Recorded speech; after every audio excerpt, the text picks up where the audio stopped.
이혼이라는 말은 서류 위에 찍힌 도장 하나로 끝나는 일이 아니었다. 그 뒤에는 오래 남는 침묵과 설명할 수 없는 허전함과 스스로를 다시 바라보게 만드는 시간이 따라왔다. 나는 38살의 한국 여자였다. 한때는 누군가의 아내였고, 누군가의 어머니였고, 또 누군가에게는 장모라는 이름으로 불렸다.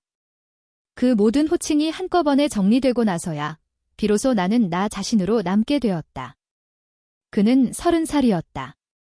내 딸과의 결혼이 끝난 뒤 그는 갑자기 세상에서 혼자가 된 사람처럼 보였다. 예전에는 가족이라는 틀 속에서 각자의 위치가 분명했지만 이혼 이후에는 모든 관계가 어딘가 어색하게 흔들렸다. 우리는 원래 서로를 자주 볼 이유가 없는 사이가 되어야 했다.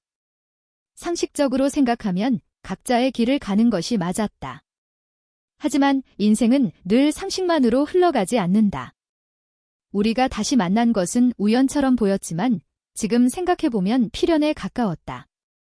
오랜만에 마주친 그의 얼굴에는 예전보다 깊은 피로가 깔려 있었다. 말이 많지 않았고 웃음도 조심스러웠다. 나 역시 마찬가지였다.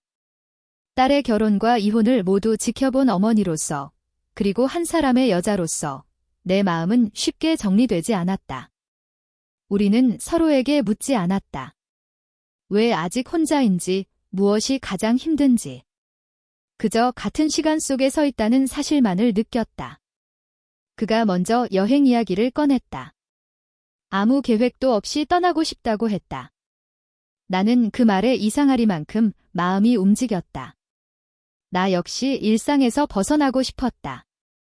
늘 같은 집, 같은 거리, 같은 생각들 속에서 맴도는 것이 숨이 막혔다. 우리는 주변의 시선을 떠올렸고 잠시 망설였지만 결국 같이 떠나기로 했다. 누군가에게 설명하기 위한 여행이 아니라 우리 자신을 위해 선택한 시간이었다. 출발하는 날, 나는 거울 앞에서 오래 서 있었다. 화장을 조금 덜 하고 옷도 지나치게 꾸미지 않았다. 그에게 어떻게 보일지보다는 나 스스로에게 솔직하고 싶었다. 공항으로 가는 길은 조용했다. 차창 밖으로 스쳐 지나가는 풍경을 보며 나는 이 선택이 내 삶에서 어떤 의미를 갖게 될지 생각했다. 그는 운전대에 손을 얹은 채 말없이 앞을 보고 있었다. 그 침묵이 불편하지 않았다. 우리가 도착한 곳은 바다와 하늘이 맞닿아 있는 휴양지였다. 공기는 도시와 달랐고 시간의 흐름도 느리게 움직이는 듯했다. 호텔에 짐을 풀고 나서야 우리는 비로소 서로를 마주보고 웃었다. 긴장이 조금 풀린 순간이었다. 그 웃음 속에는 조심스러움과 안도감이 함께 섞여 있었다. 여행의 첫날은 대부분을 걷는데 보냈다. 해변을 따라 천천히 걸으며 파도 소리를 들었다. 그는 가끔 멈춰 서서 바다를 오래 바라보았다. 나는 그 옆에 서서 아무 말도 하지 않았다. 누군가의 침묵을 존중하는 법을 나는 나이가 들며 배웠다. 젊었을 때는 침묵이 두려웠지만 이제는 그 안에 담긴 감정을 느낄 수 있었다. 식당에서 마주 앉아 밥을 먹을 때도 우리는 많은 이야기를 하지 않았다. 대신 작은 것들을 공유했다. 음식의 맛, 바람의 방향, 창밖으로 보이는 석양의 색, 그런 사소한 것들이 우리 사이를 조금씩 이어주었다. 그는 이전보다 훨씬 차분해 보였고 나 역시 마음이 가라앉는 것을 느꼈다. 밤이 되자 호텔 발코니에서 불빛이 반짝이는 바다를 바라보았다. 각자의 방으로 들어가기 전 잠시 서서 같은 풍경을 보았다. 나는 그 순간 이 여행이 단순한 휴식이 아니라는 것을 어렴풋이 깨달았다.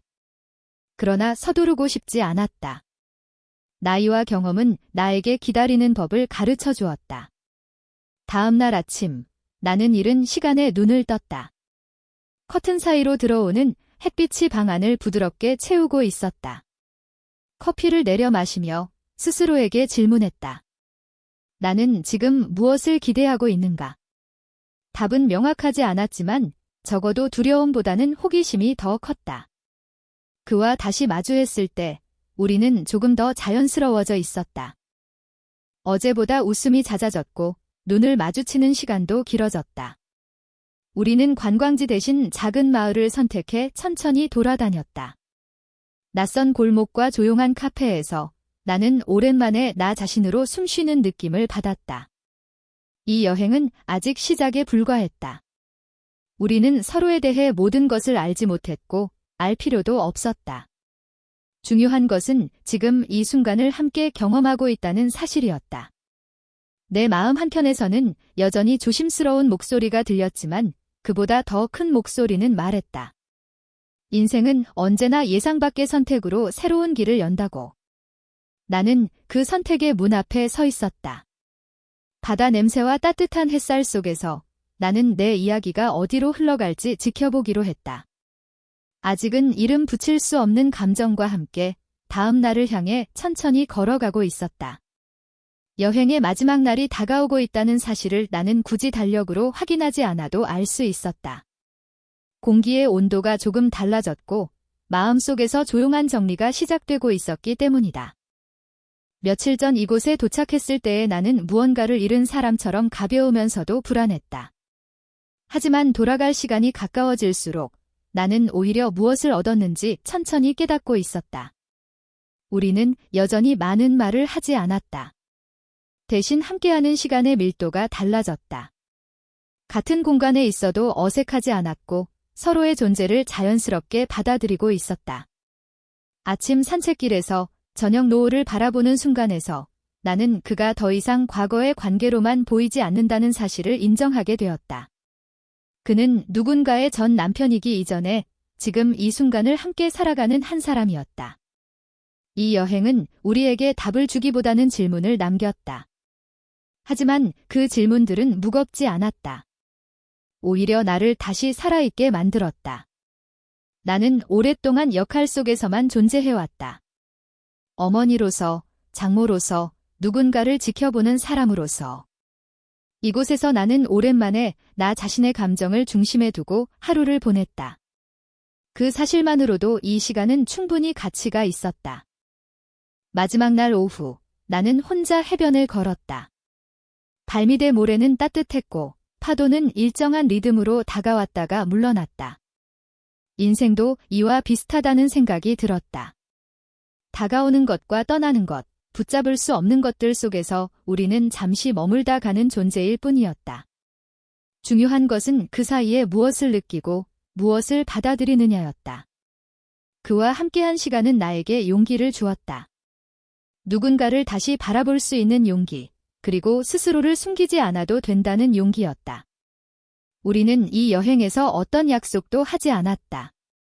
미래에 대한 계획도 세우지 않았다.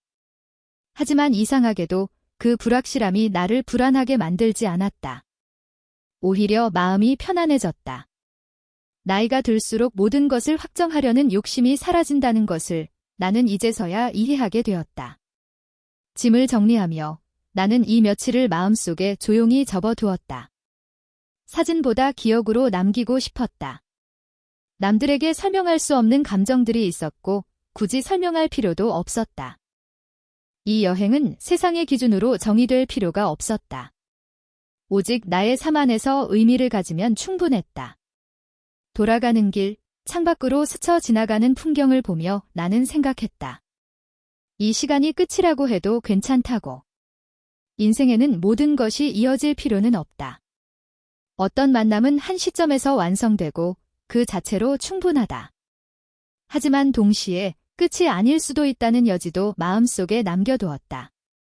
그 여지는 희망이라기보다는 가능성에 가까웠다. 집에 도착했을 때 일상은 변함없이 나를 맞이했다. 하지만 나는 알고 있었다. 내가 예전과 같지 않다는 것을. 거울 속의 나는 조금 더 단단해 보였고 눈빛에는 불안 대신 차분함이 담겨 있었다. 이혼 이후로 처음 느끼는 안정감이었다.